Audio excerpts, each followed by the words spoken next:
पत्थरन भी जिक्र क्यों वा सरदार मोहम्मद जो माखी अखां मिठो नालो मन ठार मोहम्मद जो पत्थरन भी जिक्र क्यों वा सरदार मोहम्मद जो सहकार मदीने जी छा सूह बयान कया सहकार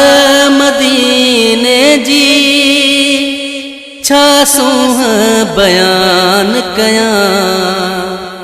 मटको बि न भाया मां पगदार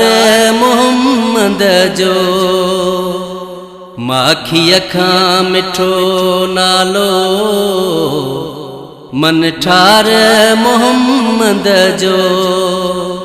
पत्थरन भी जिक्र क्यों वा सरदार मोहम्मद जो पंजतन जी मोहब्बत में जिन वक्त गुजारियो वा पंजतन जी मोहब्बत में जिन वक्त गुजारियो वा कयामत में उन्हनि जे लए आ प्यार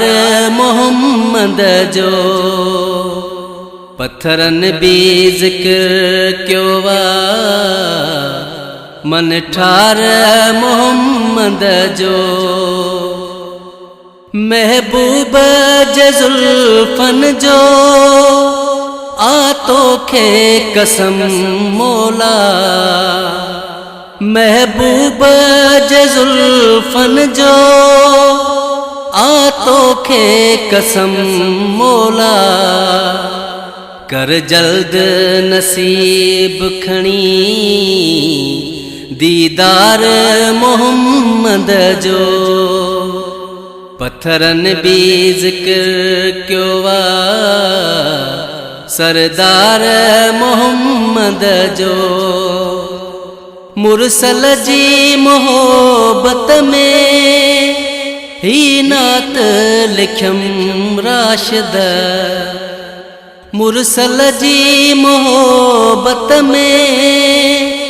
ही नात लिखम राशिद प्यो शान बयान कया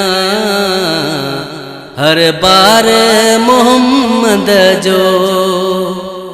माखी अखां मिठो नालो मन ठार मोहम्मद जो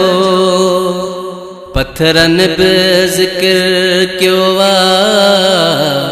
सरदार मोहम्मद जो सरदार मोहम्मद जो।